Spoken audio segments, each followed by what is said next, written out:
केवळ मुंबईच्याच नाही तर महाराष्ट्रातल्या अनेक भागामधून शिवसैनिक जथ्यानं सेना भवनच्या खाली दाखल झालेले आहेत। प्रचंड मोठी गर्दी तिथं जमलेली आहे। शक्ती प्रदर्शन शिवसेनेकडून जोरदारपणे केलं जात आहे आणि वर सेना भवन मध्ये संजय राऊत सज्ज आहेत पत्रकार परिषद घ्यायला। आपण थेट जातो।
जय महाराष्ट्र।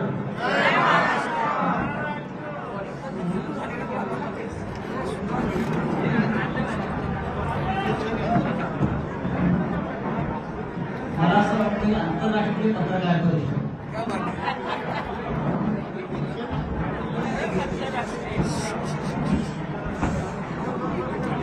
आपल्या पत्रकार बांधवांचं शिवसेना भवनात स्वागत। हिंदू हृदय सम्राट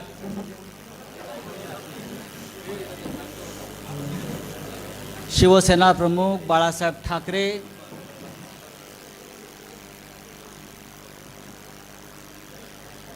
यांना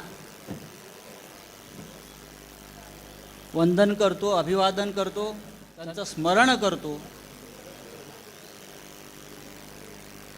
कारण ह्या वास्तूला एक महत्त्व आहे। अनेक लढे शिवसेना प्रमुखांच्या नेतृत्वाखाली आम्ही याच वास्तूतून सुरू केलेले आहे। या वास्तूने अनेक हल्ले पचवलेले आहेत। नुसते हल्ले नाही तर अतिरेक्यांचा हल्लाही पचवला आहे।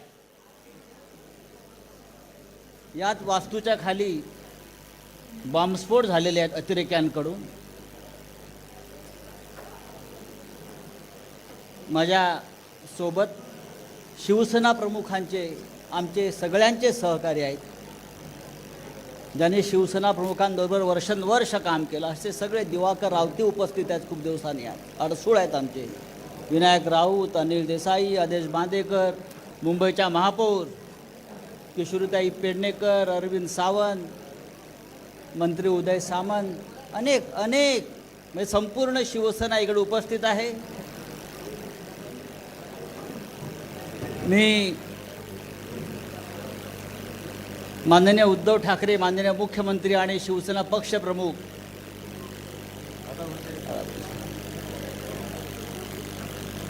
यांना सुद्धा इथूनच नमस्कार करतो, कारण ते वर्षा बंगल्यावरून आपली पत्रकार परिषद पाहतायत। त्यांचा आत्ताच फोन होता, माननीय शरद पवार साहेबांचाही फोन होता, महाविकास आघाडीतल्या प्रत्येक प्रमुख नेत्यांचा मला आत्ता एक 5-10 मिनिटांपूर्वी फोन होते। सकाळपासून त्यांचे फोन सुरू आहेत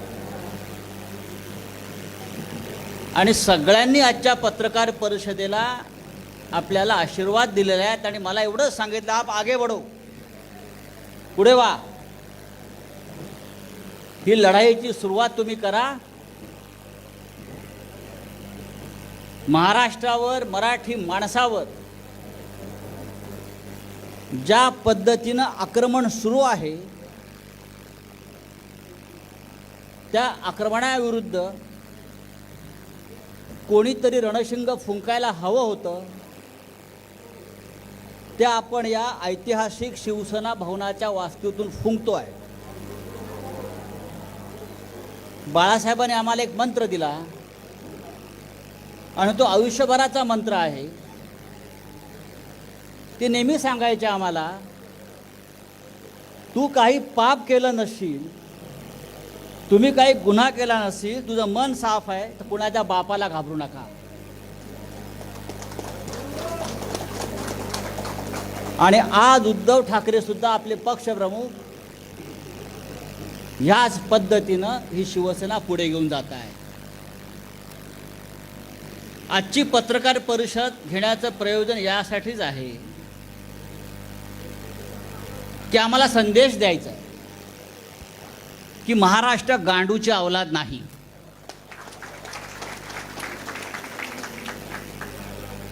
मराठी माणूस बेईमान नाही.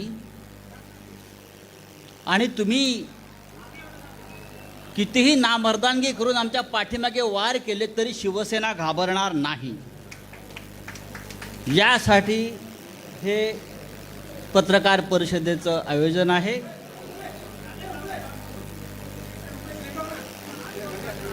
गेल्या काही दिवसापासून आपण पाहताय, शिवसेना असेल, ठाकरे परिवार असेल, आमच्या आनंदराव वाडसोळ असतील, रवींद्र वायकरांचं पण नाव मध्यंतरी मी ऐकलं होतं, अनेक आमचे शिवसेनेतले प्रमुख लोक, अनिल परब, भावना गवळी, राष्ट्रवादी काँग्रेसचे प्रमुख, महाविकास आघाडीतले, अगदी पवार साहेबांच्या कुटुंबियांपासून सगळ्यांवर केंद्रीय तपास यंत्रणा ज्या पद्धतीनं हल्ले करतायत, मला असं वाटतं हे महाराष्ट्रावरच नव्हे तर देशावरच एक संकट आहे. अशा प्रकारचं संकट जसं महाराष्ट्रावर आहे तसं पश्चिम बंगालवर सुद्धा आलं आहे. तिकडे तर राज्यपालांनी विधानसभा संस्थगित करून टाकली सरकारला न जुमानता. महाराष्ट्रातलं सरकार त्यांना पाडायचं आहे, घालवायचं आहे. आणि त्यासाठी केंद्रीय तपास यंत्रणांचा गैरवापर सुरू आहे. खोटे आरोप, बदनाम्या, केंद्रीय तपास यंत्रणांचा दबाव. एकतर तुम्ही सरेंडर व्हा, गुडघे टेका, नाहीतर सरकार आम्ही घालवू, अशा प्रकारच्या धमक्या सतत दिल्या जात आहेत. पहा ना, भारतीय जनता पक्षाचे जे प्रमुख लोक आहेत रोज तारखा का देत आहेत? या महाराष्ट्रामध्ये 170चं बहुमत असताना, 170चं बहुमत असताना भारतीय जनता पक्षाचे लोक 2 दिवसांनी एक तारीख देतात. आता 10 मार्च नंतर, आता अमुक, हे तुम्ही कोणाच्या भरोशावर ह्या तारखा देताय? व्यंकय्या नायडू यांना आम्ही एक पत्र लिहिलं आहे. त्या पत्रापासूनच सुरुवात झालेली आहे. राज्यसभेचे चेअरमन व्यंकय्या नायडू, उपराष्ट्रपती यांना मी एक पत्र लिहून केंद्रीय तपास यंत्रणा महाराष्ट्रात काय करतायत आणि माझ्यासारख्या राज्यसभा सदस्याला कशा प्रकारे त्रास देऊ पाहतायत, याचं कारण इतकंच आहे की साधारण 20 दिवसापूर्वी आणि त्याच्या आधी भारतीय जनता पक्षाचे काही प्रमुख लोक मला भेटले. हा विषय दिल्लीत मी सांगितलेला आहे. भारतीय जनता पक्षाचे काही प्रमुख लोक मला भेटले, ज्यांना मी ओळखतो. 3 वेळा मला ते भेटले आणि त्यांनी मला वारंवार हे सांगण्याचा प्रयत्न केला की तुम्ही या सरकारच्या प्रवाहातून बाहेर पडा. कोणत्याही परिस्थितीमध्ये आम्हाला हे सरकार घालवायचं आहे. आमची संपूर्ण तयारी झालेली आहे. एकतर आम्ही इतर राष्ट्रपती राजवट आणू, नाहीतर काही आमदार आम्हाला आमच्या हाताशी लागत आहेत, त्यांना तोडून आम्ही सरकार बनवू. तुम्ही मध्ये पडू नका. तुम्ही आम्हाला मदत करा आमचं सरकार येण्यासाठी. मी म्हटले कसं काय शक्य आहे? 170 आमदारांचं बहुमत तुम्ही कसं काय उद्ध्वस्त करू शकता, पायदळी तुडवू शकता, या लोकभावना. ह्याच्यावर त्यांनी मला सांगितलं, जर तुम्ही काही लोकांनी आम्हाला मदत केली नाही तर तुम्हाला केंद्रीय तपास यंत्रणा तुम्हाला टाईट करतील. हा शब्द आहे, टाईट करतील आणि फिक्स करतील. मी आता त्यांची नावं घेत नाही, पण मी भविष्यात घेईन. आणि त्या संदर्भात दिल्लीतून सगळी सिद्धता झालेली आहे, तुमच्या लोकांना टाईट करण्याचं, फिक्स करण्याचं. आणि तुम्हाला नंतर पश्चाताप होईल की तुम्ही आम्हाला का मदत केली नाही. मी म्हटलं काय हरकत नाही, तुम्ही काही करू शकता, पण महाराष्ट्राच्या सरकारला किंवा ठाकरे सरकारला नख लागेल असं कोणतेही कृत्य आमच्या सरकारकडून होणार नाही. त्यांनी मला असंही सांगितलं, तुम्ही पाहिलं असेल की सध्या पवार कुटुंबांवर धाडी पडतायत. सध्या त्याच काळात सध्या पवार कुटुंबावर धाडी पडतायत. आणि ते सुद्धा प्रकरण सोपं नाही, आम्ही त्यांना सुद्धा टाईट करतो. शरद पवार, आणि मी नंतर माहिती घेतली तर त्याच दरम्यान एक दिवसाच्या आड दुसऱ्या दिवसापासून पवार साहेबांच्या म्हणजे पवार कुटुंबियांच्या घरावर सातत्यानं धाडी पडू लागल्या. ईडीचे लोक हे त्यांच्या घरात, त्यांच्या मुलींच्या घरात, बहिणींच्या घरामध्ये 8-8 दिवस जाऊन ठाण बांधून बसले, बाहेर पडायला तयार नव्हते. आणि तिथे सुद्धा ह्याच प्रकारच्या धमक्या त्यांना दिल्या जात होत्या. मी जेव्हा त्यांना नाही सांगितलं की तुम्ही या भानगडीत पडू नका, आम्ही प्रतिकार करू, आम्ही प्रतिकार करू, सरकार पाडण्याचा प्रयत्न झाला तर महाराष्ट्रामध्ये ठिणगी पडेल, तेव्हा त्यांनी मला असं सांगतात ते की काही होणार नाही, आम्ही केंद्रीय पोलीस बल आणून सगळ्यांना थंड करू, ईडी तर आहेच, केंद्रीय तपास यंत्रणा आहेच. आणि तिसऱ्या दिवशी ताबडतोब माझ्यावर आणि माझ्या आसपासच्या लोकांवर ईडीच्या धाडी पडायला सुरुवात झाली. तिसऱ्या दिवशी अत्यंत वाईट पद्धतीने पहाटे 4 वाजता, पहाटे 3 वाजता, आणि त्याच्या आधी धाड पाडण्याआधी तो मुलुंडचा जो दलाल आहे तो पत्रकार परिषद घेतो आणि सांगतो की आता संजय राऊतांना अटक होणार आहे, आता ईडीचे लोक त्यांच्या घरी पोचणार आहेत, या माणसाच्या घरी पोचणार आहेत. हा काय प्रकार आहे? तुमचं सरकार महाराष्ट्रात आलं नाही याच्या तुम्ही सूड अशा प्रकारे केंद्रीय तपास यंत्रणांचा, CBIचा, ईडीचा गैरवापर करून आम्हाला त्रास देता आणि तुम्हाला असं वाटतं की आम्ही झुकू. बाळासाहेब ठाकरेंनी आम्हाला शिकवलं नाही गुडघे टेकायचं, अजिबात नाही, हे शक्य नाही. तुम्ही काही करा, हे सरकार पडणार नाही. मी वारंवार त्यांना सांगत राहिलो आणि जेव्हा जेव्हा मी त्यांना सांगत आलो त्या दिवशी माझ्या नातेवाईकांच्या, माझ्या मित्रांच्या घरावर रेड पडत गेल्या. म्हणजे मला फ्रेम करण्यासाठी त्यांनी माझ्या आजूबाजूच्या लोकांना फ्रेम करण्याचा प्रयत्न केला. खोटी प्रकरणं आहेत सगळी. जे जे आरोप माझ्यावर झालेले आहेत त्यातलं एकही प्रकरण खरं नाही. कोणत्याही प्रकरणात, कोणत्याही धंद्यात अशा प्रकारच्या, मुळात मराठी माणसानं धंदा करू नये असं यांना वाटतं, म्हणून ते आपल्याला टाईट करतायत. माझी मुलं असतील, माझे नातेवाईक असतील, माझा मित्रपरिवार असेल, प्रत्येकाला बदनाम करायचं, खोट्या नावाने फोन करायचं.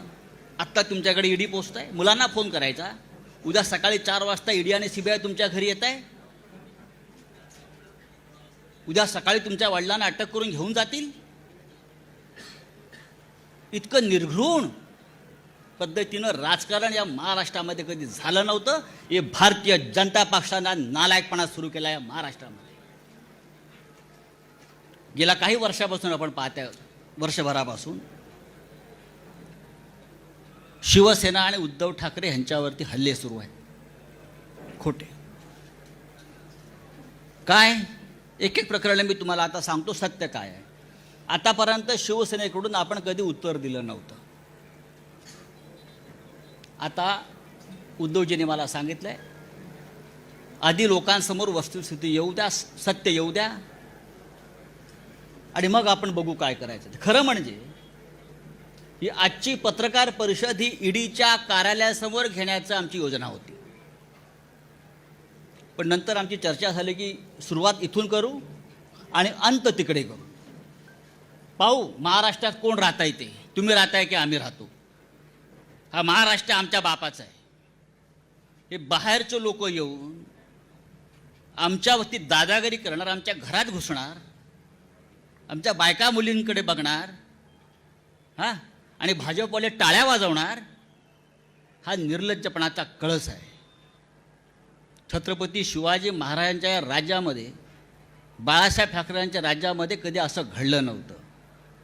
या राज्यात अनेकांनी राज्य केलेलं आहे, पण ह्या पद्धतीनं कधी राजकारण केलं नव्हतं. उद्धव ठाकरे आणि परिवाराचे रोज काहीतरी एक प्रकरण काढत असतात. काय तथ्य आहे त्यात? आतापर्यंत कोणी त्यांच्याकडनं सांगायला आलं नाही समोर, पण मी तुम्हाला सांगतो. तो जो कोण बोलतोय ना, दलाल, ज्याला मराठीमध्ये आपल्या भडवा म्हणतात, बरोबर ना, शुद्ध भाषेत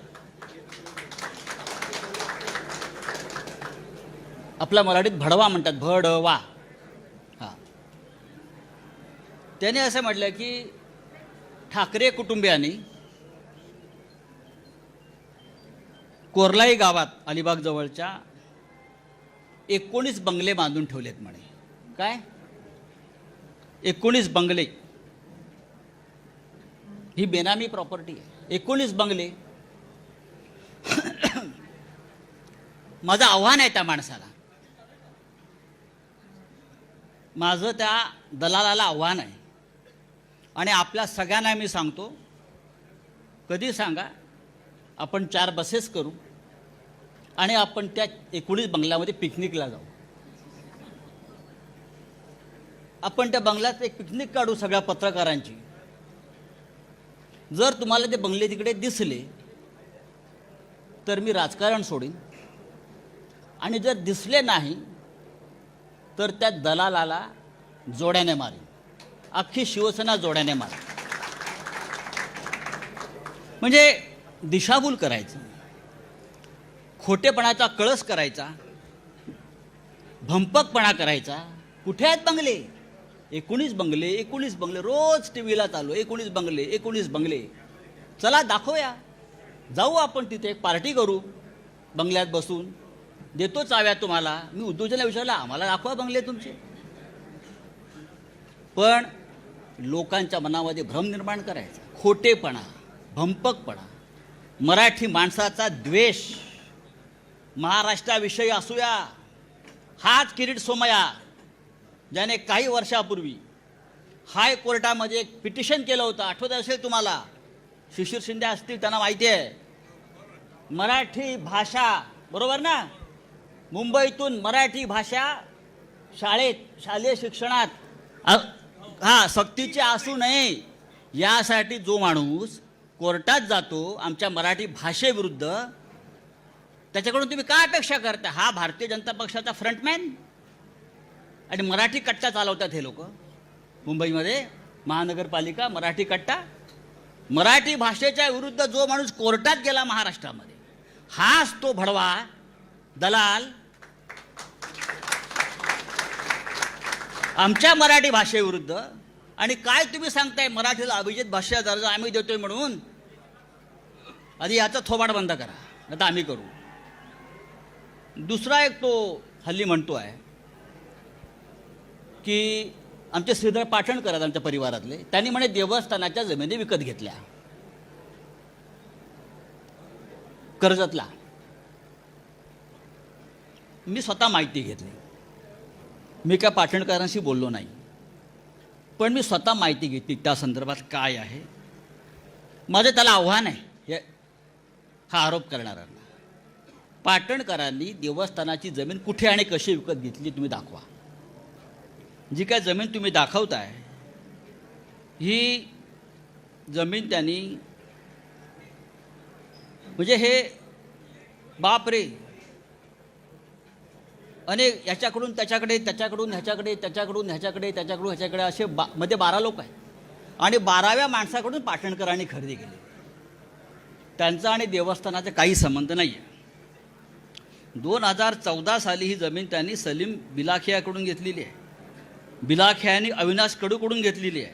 अविनाश कडूने अर्जुन गुरवकडून घेतलेली आहे. अर्जुन गुरवने विठ्ठल गुरवकडून घेतलेली आहे. अशी एक मोठी अशी काठी त्याच्यामध्ये नाव आहे. देवस्थानाकडून जमिनी आम्ही खरेदी केल्या.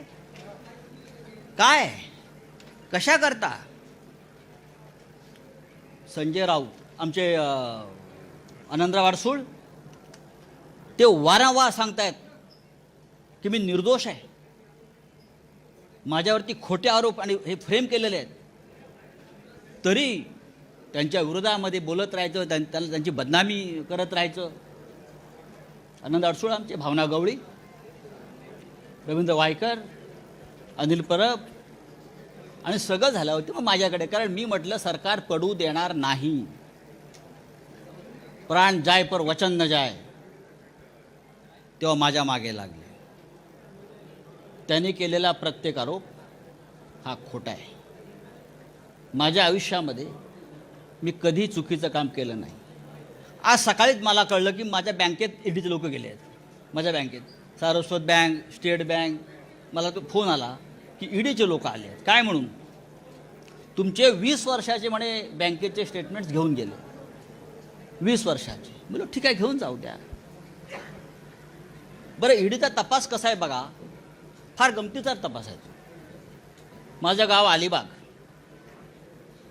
आता माझी जमीन लहानसण जी असेल ती अलिबागलाच असेल ना. ती मॉरिशसला नसेल किंवा भारतीय जनता पक्षाच्या नेत्यांप्रमाणे कुठे लंडन अमेरिकेत माझ्या प्रॉपर्ट्या नसतील. 50 गुंठे जमिनीचा तपास ईडी करत आहे. किती? 50 गुंठे जमिनीसाठी ईडीच्या लोकांनी गेल्या 15 दिवसापासून त्या गावातल्या किहीम गावातल्या आणि इकडल्या मुंबईतल्या त्यांच्या नातेवाईकांना, म्हणजे कोणाची 2 गुंठे जमीन, कोणाची 1.5 गुंठे जमीन, अशा आम्ही पूर्वी घेतलेल्या जमिनी मिळून 50-55 गुंठे, टोटल 30-40 लाखाच्या पुढे व्यवहार नसेल. पहाटे 4 वाजता घरात घुसायचं, त्या गरीब लोकांना उचलायचं आणि ईडीच्या कार्यालयामध्ये आणून बसवायचं आणि धमक्या द्यायच्या, तुला जेलमध्ये टाकीन, तू संजय राऊतांच्या विरुद्ध लिहून दे की तुला त्याने किती कॅश दिली. गरीब लोक आहेत, घाबरतात. त्यातले काही लोकांच्या आईवडिलांकडून घेतलेले आहेत, ते मरून गेलेले आहेत. बरं का? 12-12, 14-14 तास बेकायदेशीरपणे त्यांना डांबून ठेवण्यात आलं. कोणत्या कायद्यानं? कोणता तपास आपण करताय? 55 गुंठे जमिनीचा तपास ईडी करताय. किती मोठं काम आहे ईडी समोर. हां, धमक्या देत आहेत, दादागिरी करतायत. जेल में डालेंगे, इधर नहीं, तिहार के जेल में डालेंगे, तिहार के. सगळ्यांचं नोटिंग झालेलं आहे. हे कोण आहेत ते बघू 2024 नंतर काय करायचं ते. ही कोणती पद्धत आहे? आमच्या मुलीच्या लग्नाच्या हिशोबाला लागलेत. फूलवाले, पताकावाले. आश्चर्य वाटेल, मेहंदीवाल्याकडे पण गेले. मेहंदीवाल्याकडे गेले.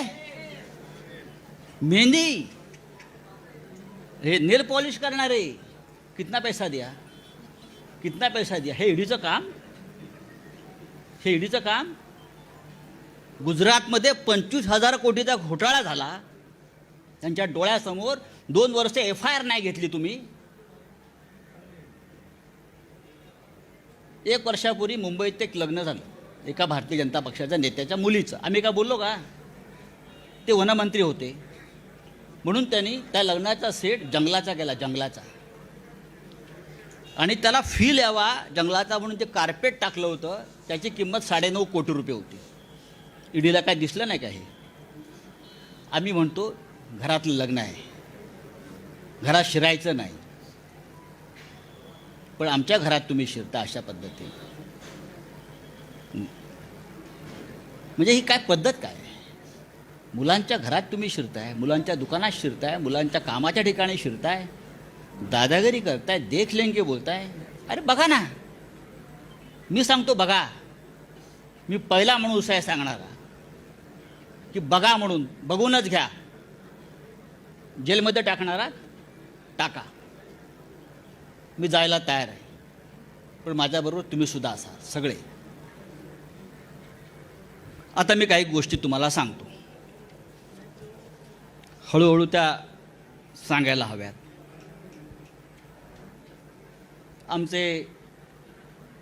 मला कोणतरी म्हटलं की तुम्ही जे कपडे शिवले तिथे पण डेडीवाला गेले होते, म्हणजे लग्नाचे कपडे शिवले. मुलुंडला टेलर आहे आमचा एक, तिथे गेले होते, किती कपडे शिवले म्हटले. म्हणजे ईडी हा काय प्रकार आहे हे तुम्हाला कळलं पाहिजे, म्हणून तुम्हाला मी सांगतो. मैंने जहाँ कपड़ा सिलाया ना मुलुंड में, वो टेलर के पास भी ईडी के लोग आए थे. क्या क्या सिलाया, कितना बिल दिया, कितने सूट सिलाया. हाँ, अब सिर्फ जूते वाले के पास जाना बाकी. हाँ, जाने दो, कहाँ जाना हो जाइए, लेकिन टक्कर शिवसेना से आप ध्यान में रखिए.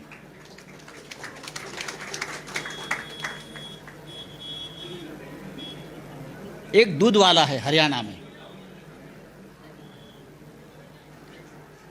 एक दूध वाला है, मिल्कमैन,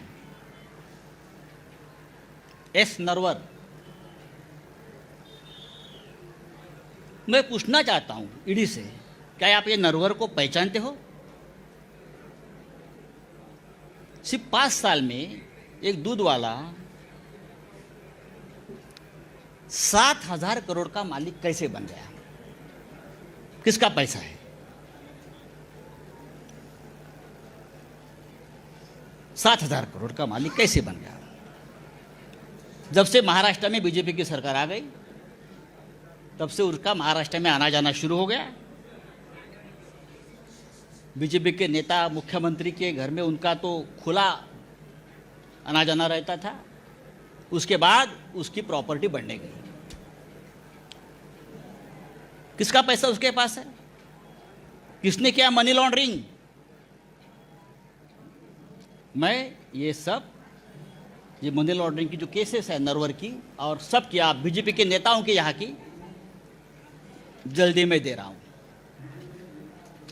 जल्दी दे रहा हूँ मैं. 7,000 करोड़ में से 3,500 करोड़ ये महाराष्ट्र से गए हैं. 3,500 करोड़ की प्रॉपर्टी महाराष्ट्र में जो उनको प्रोजेक्ट मिले, महाराष्ट्र से जो करप्शन हुआ है पहले वाली सरकार में, वहां से गई है.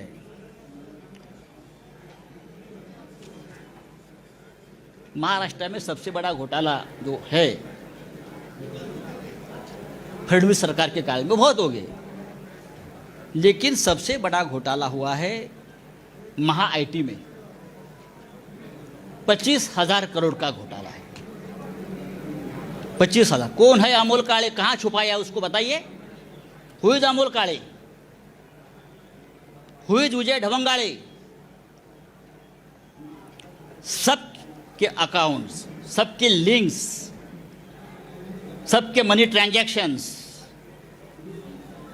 सबके किसके साथ जुड़े हैं, बिना टेंडर किसको कॉन्ट्रैक्ट मिले हैं, पैसा कहाँ कहाँ गया है. 2 दिन में जाएगा ईओडब्ल्यू के पास, फिर जाएगा ईडी के पास.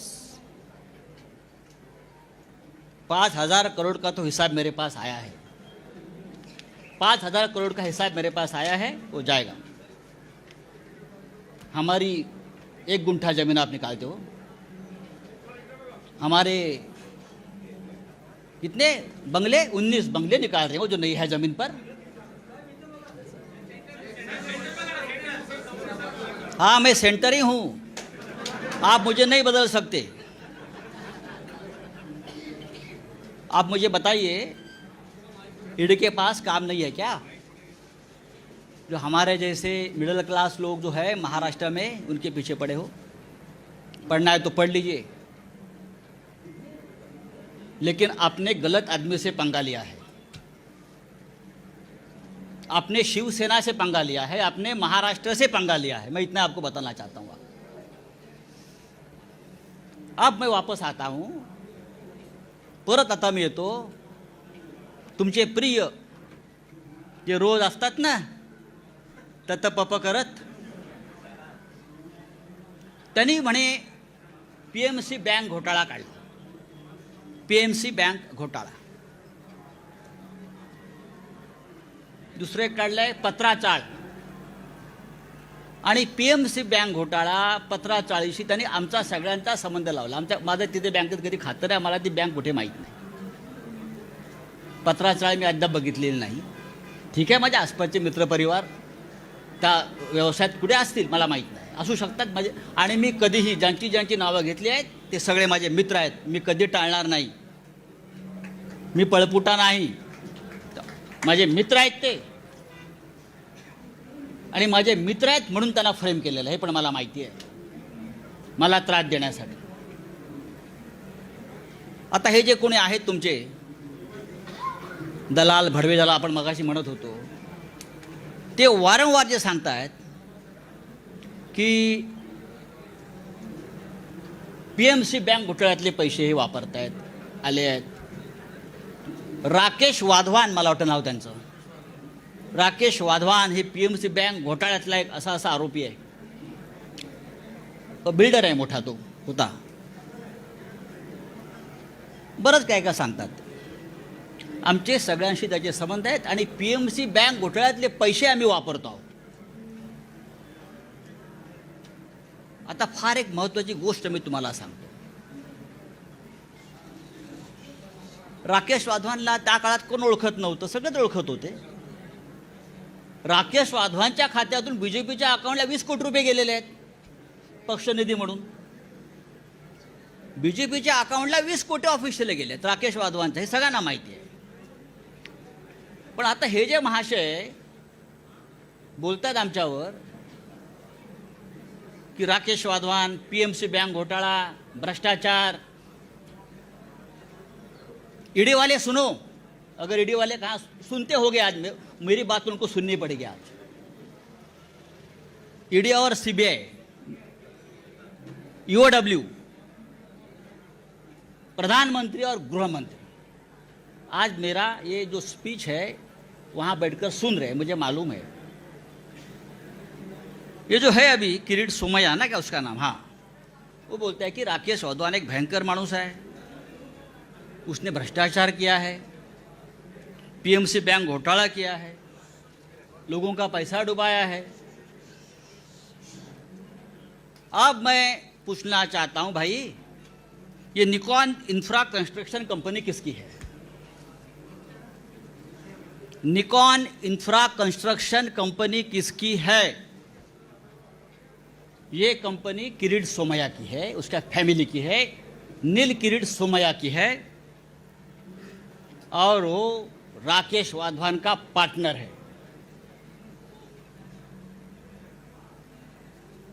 निकॉन इन्फ्रासाठी PMC बँक घोटाळ्यातल्या पैशाची गुंतवणूक करून हजारो कोटी रुपयाचा प्रकल्प त्याने मौजे गोखिवरे तालुका वसईत उभारलेला आहे. हे मी पुराव्यासह सांगतोय. PMC बँक घोटाळ्याचा मास्टर माइंड HDILचा राकेश वाधवानशी यांचा थेट आर्थिक संबंध आहे. PMC बँक घोटाळ्यातल्या प्रकरणात ब्लॅकमेल केलं यांनी आणि वाधवानकडून कोट्यावधी रुपयाची जमीन यांनी आपला एक फ्रंटमॅन आहे लाडानी म्हणून त्याच्या नावावर घेतली आणि प्लस कॅश पण घेतली यांनी. ही कॅश 80 ते 100 कोटीच्या घरात आहे. PMC बँक घोटाळ्यातली ब्लॅकमेल करून आणि जमीन घेतली आपल्या फ्रंटमॅन लाडानी, त्याचं नाव सांगतो मी तुम्हाला पूर्ण. लाडानीच्या नावावर त्यांनी ती घेतलेली आहे जमीन पूर्ण वसई. आणि गोखिवरे वसई येथे ही 400 कोटी रुपयाची जमीन फक्त 4.5 कोटी रुपयाला घेतली. अशा 2 जमिनी त्यांनी घेतलेल्या आहेत. एक जमीन 7 कोटीला घेतली आणि त्या जमिनीवर ही जी कंपनी आहे या कंपनीचा डायरेक्टर नील किरीट सोमैया निकॉन फेज 1 आणि निकॉन फेज 2 हे हजारो कोटीचे प्रकल्प उभारले जात आहेत. हा सगळा PMC बँकेतला पैसा आहे. एन्व्हायरमेंट क्लिअरन्स नाही, एन्व्हायरमेंट क्लिअरन्स नाही, अनेक नियमांचं पायमल्ली केलेली आहे. राष्ट्रीय हरित लवादानं जर आता ॲक्शन घेतली तर त्याला 200 कोटी रुपयाचा दंड होईल. माझं आदित्य ठाकरे पर्यावरण मंत्री यांना आवाहन आहे, ताबडतोब यात लक्ष घाला आणि या प्रोजेक्टच्या संपूर्ण परवाने रद्द करा आधी. आणि UOWनं PMC बँक घोटाळ्यामध्ये किरीट आणि नील सोमयाला ताबडतोब अटक करा. PMC बँक घोटाळ्याच्या आधी किरीट सोमयाच्या अनेक जवळच्या लोकांनी बँकेतून पैसे काढून घेतले. मी तुम्हाला नंतर ती यादी देणार आहे. म्हणजे याला घोटाळा होतोय माहिती आहे. मुळात PMC बँक घोटाळ्यातल्या या माणसानं किरीट सोमयाच्या माणसाला जमीन का विकली 2015 साली? तेव्हा घोटाळा सुरू होता ना. हा भ्रष्टाचाराविरुद्ध लढणारा माणूस स्वतः हा आम्हाला अक्कल शिकवतो आहे, आम्हाला ज्ञान देतो आहे. हे एक लक्षात घ्या. हे सगळं एका बाजूला भ्रष्टाचारावरती भजन करायचं, दुसऱ्या बाजूला महाराष्ट्र लुटायचा, मुंबई लुटायची, आमच्यावरती आरोप करायचे मुंबई महानगरपालिकेपासून सर्वत्र, आणि आपले भ्रष्टाचार लपवायचे. हा किरीट सोमय्या हा भारतीय जनता पक्षाचा सध्या मुंबईतला चेहरा आहे. लक्षात घ्या. हे जे आहे देवेंद्र रजनीकांत लधानी त्याचं नाव आहे. He the front man of Kirit Somaiya. आणि त्याने राकेश वाधवांशी व्यवहार केलेला आहे मोठ्या प्रमाणात, कोट्यावधी रुपयाचा. ते सगळे पैसे PMC बँक घोटाळ्यातले आहेत. ते सगळे पैसे, ते व्यवहार हे त्या बँकेसंदर्भातलेच आहेत आणि 1540 संदर्भातले पैसेसुद्धा याच्यामध्ये गेलेले आहेत. याची संपूर्ण चौकशी महाराष्ट्राच्या मुख्यमंत्र्यांनी करावी. ज्यांचं माझं बोलणं झालेलं आहे. हे फक्त मी 5% सांगितलं आहे, कारण बाकी सगळे पेपर्स आज जातील. दुसरी गंमत तुम्हाला सांगतो. PMC बँक घोटाळ्याचा तपास ED करत आहे. हे सगळे कागद EDकडे मी 3 वेळा पाठवलेले आहेत. हे सगळे पेपर्स, ऑल डॉक्युमेंट्स भ्रष्टाचाराच्या या किरीट सोमय्याच्या गेल्या 3 महिन्यामध्ये मी किमान 3 वेळा ED कार्यालयात पाठवलेले आहेत. तुम्ही 1 गुंठे 2 गुंठेवाल्यांना बोलवता आणि मी बघितलं आहे हा किरीट सोमय्या आतमध्ये बसून EDच्या कार्यालयामध्ये दही आणि खिचडी खात असतो रोज. त्याच्या बापाचं राज्य आहे का इथे? तुम्ही आमच्या मराठी लोकांना बोलवणार, तुम्ही आमच्या मंत्र्यांना बोलवणार, तुम्ही आमच्या आमदार खासदारांना बोलवणार. और ये जो लोग हैं, ED का करप्शन इस हद तक है कि ये सब लोग ED के वसूली एजेंट बन गए हैं. और मैं ये बहुत दावे के साथ कहता हूँ. अब और एक मैं आपको बहुत इंटरेस्टिंग और मजे की बात बताने जा रहा हूँ.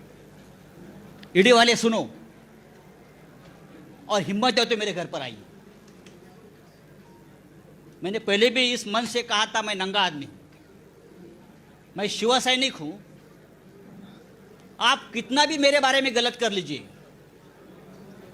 कितनी भी फ्रेम कर लीजिए, आई विल फाइट. मैं ED वाले से पूछता हूँ कि जितेंद्र चंद्रलाल नवलानी कौन है? नाम लिख लीजिए. जितेंद्र चंद्रलाल नवलानी. ये नाम सुनकर मुंबई और दिल्ली के ED ऑफिस का सांस बंद हो गया होगा. उनको पसीने छूटे हैं.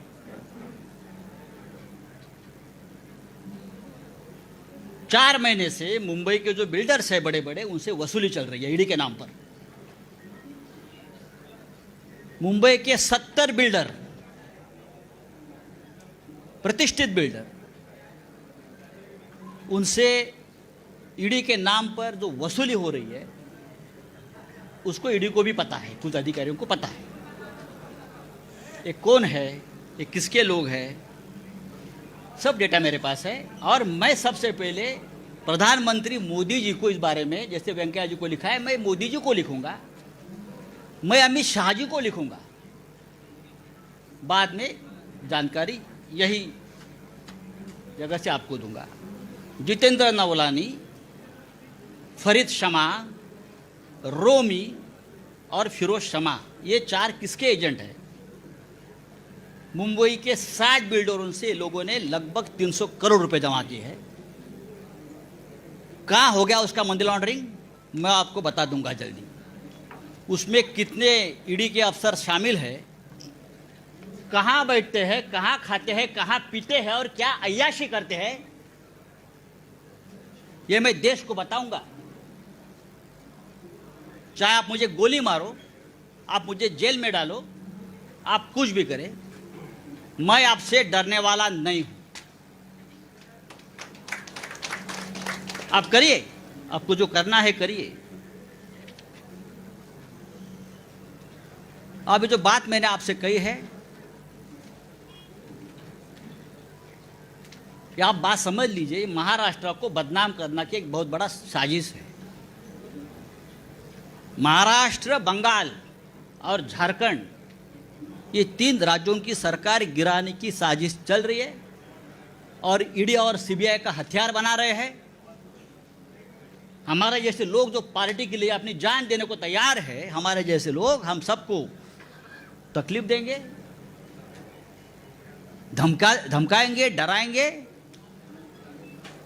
लेकिन भाई, आपने हमारा डीएनए अभी तक देखा नहीं है क्या है। ऐसी कोई जेल बनी नहीं है कि मुझे 2 साल तक जेल में रखे। हमने बहुत देखा है जिंदगी। आइए, अरे बच्चों को धमकाते हैं लोग, ईडी वाले छोटे छोटे बच्चों को धमकाते हैं।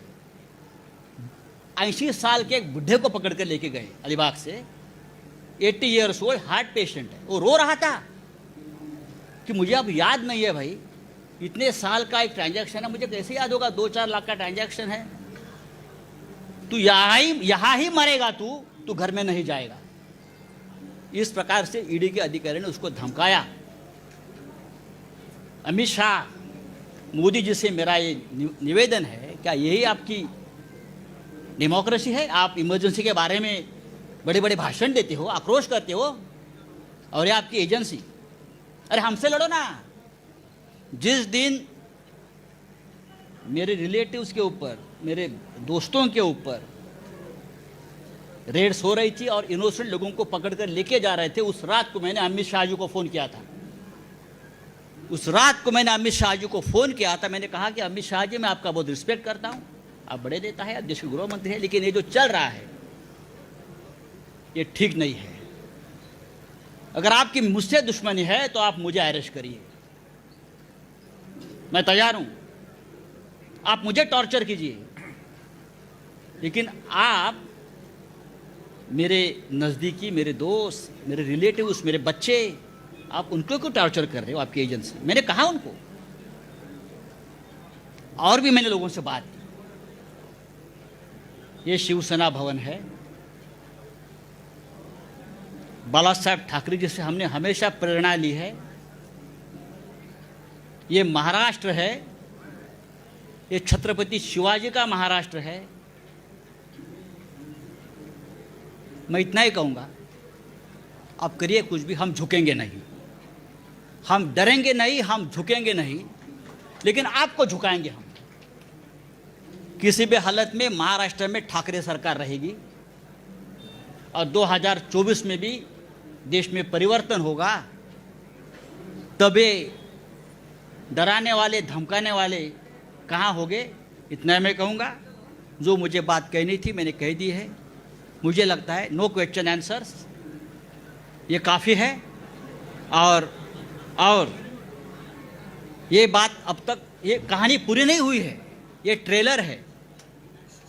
आने वाले समय में कुछ वीडियो, कुछ क्लिप्स और डॉक्यूमेंट्स लेकर मैं सामने आ जाऊंगा। मैं देखता हूं कौन क्या करता है। आप दिल्ली में, कुछ लोग गए, दिल्ली में जाओ, नहीं तो जो बाइडेन के पास जाओ, मुझे कोई फ़र्क नहीं पड़ता है। मैं शिवसैनिक हूँ, मेरी ज़िंदगी संघर्ष में गई है, लड़ाई में गई है। बाला साहब ठाकरे जी का मुझे हमेशा आशीर्वाद मिला है हम सबको। हम हारने वाले नहीं है। जय हिंद, जय महाराष्ट्र। शिवसेनेचे नेते खासदार संजय राऊत यांची शिवसेना भवन मधली ही हाय व्होल्टेज पत्रकार परिषद पार पडली, ज्या पत्रकार परिषदेच्या माध्यमातून संजय राऊतांनी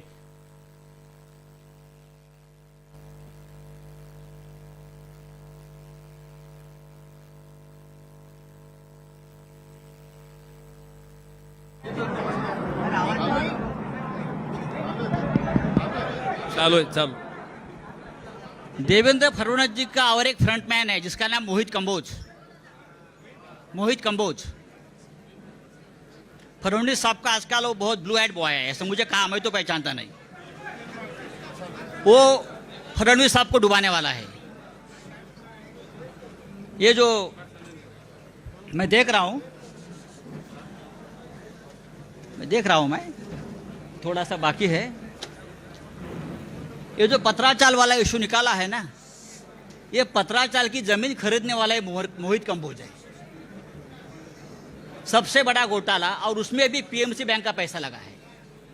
पीएमसी बैंक को डुबाने वाला, वहाँ का करप्शन का पैसा ये पत्राचाल में लगा है। और मोहित कंबोज का वहाँ एक द लग्जर कंस्ट्रक्शन प्रोजेक्ट बन रहा है पत्राचाल पे, और हम पे उंगली दिखा रहे हैं। दूसरी बात है कि और एक है, सॉरी, उसके बारे में मैं और बता दूंगा। कागज कहाँ गया? और एक कागज था उसका, हाँ, राकेश वाधवान, जो मैंने नाम लिया था, राकेश वाधवान, उसके पास से ये मोहित कंबोज के केबीजी ग्रुप ने 1,65,000 स्क्वायर मीटर की जगह में 40 एकड़ क्षेत्र में से 4557115 स्क्वायर मीटर, जिसकी कीमत है 12,000 करोड़, मोहित कंबोज ने खरीद लिए। कितने में खरीद लिया? 100 करोड़ में सिर्फ। कैसे? किसका पैसा है? और लोग बोलते हैं ये हमारे फडणवीस साहब का ब्लू आइड बॉय है। ये Kamboj bio farming private limited, KBG ventures, Ironman real estate, Tirth experience private limited, KBG hotels, Shivabi hotel, silver stick film company, Kaal Bhairav ventures, naps media solutions, PM reality, Kaal Bhairav, उसमें किसका पैसा कहाँ से आया है, फडणवीस साहब, सिर्फ आपको ही मालूम है। धन्यवाद।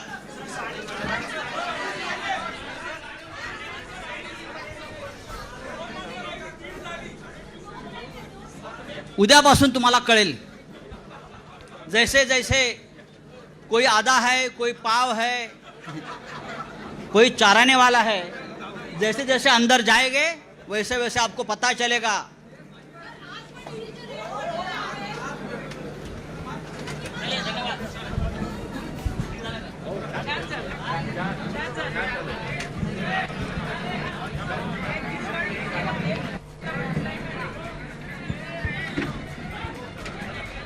शिवसेनेचे नेते संजय राऊत यांची अतिशय हाय व्होल्टेज अशी ही पत्रकार परिषद पार पडली, ज्या पत्रकार परिषदेच्या माध्यमातून संजय राऊत यांनी केंद्रीय तपास यंत्रणा, केंद्र सरकार आणि भाजपला थेट इशारा दिलाय, हम झुकेंगे नहीं। त्यांनी स्पष्टपणे आरोप केला की हे सरकार पडावं याच्यासाठी